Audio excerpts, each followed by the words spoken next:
ഇനി ഏതായാലും വിനി അവിടെ ഒറ്റയ്ക്ക് താമസിക്കണ്ട.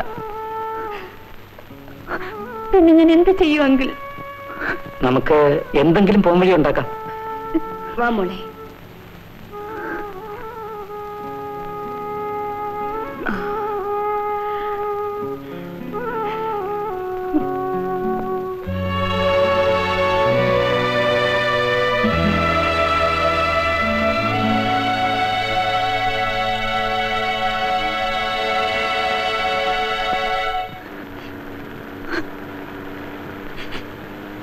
നീ ഇങ്ങനെ കുട്ടികളെ പോലെ തുടങ്ങിയാലോ? വിനീതെ ഞങ്ങളുടെ കൂടെ താമസിപ്പിക്കാൻ ബുദ്ധിമുട്ടുണ്ടായിട്ടല്ല. നീ ഞങ്ങൾക്ക് സ്വന്തം മകളെ പോലെയാ. പക്ഷേ എനിക്ക് ചില ഉദ്ദേശങ്ങളൊക്കെ ഉണ്ട്. എന്റെ മോളെ കാണാതെ എങ്ങനെ ഞാൻ അവിടെ ഒറ്റയ്ക്ക് കഴിയുമെങ്കിൽ? ഇതുവരെ ഒരു ദിവസം പോലും ഞാൻ അവളെ പിരിഞ്ഞു നിന്നിട്ടില്ല.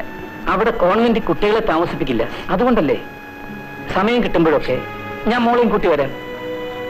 എന്റെ വീട്ടിൽ മോക്കൊരു കുറവും ഉണ്ടാവില്ല. അതെനിക്കറിയാം അങ്കിൾ. പക്ഷേ എന്റെ മോൾ ഒറ്റയ്ക്ക് എന്നെ കാണാതെ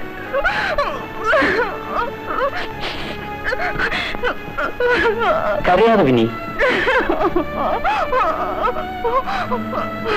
കുറച്ചു ദിവസം എനിക്ക് വേണ്ടി വിനിത എല്ലാം സഹിക്കും. എല്ലാം നല്ലതിനു വേണ്ടിയാണെന്ന് കരുതും.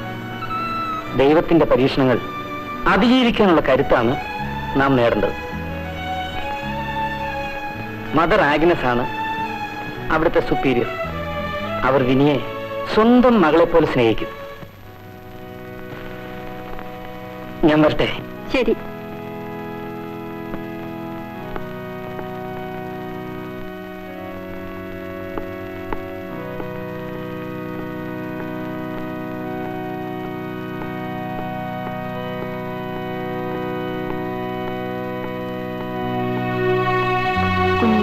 ഇത് നിന്റെ വീട് പോലെ കരുതാം. അദ്ദേഹം നിന്നെ കുറിച്ചെല്ലാം പറഞ്ഞിട്ടുണ്ട്.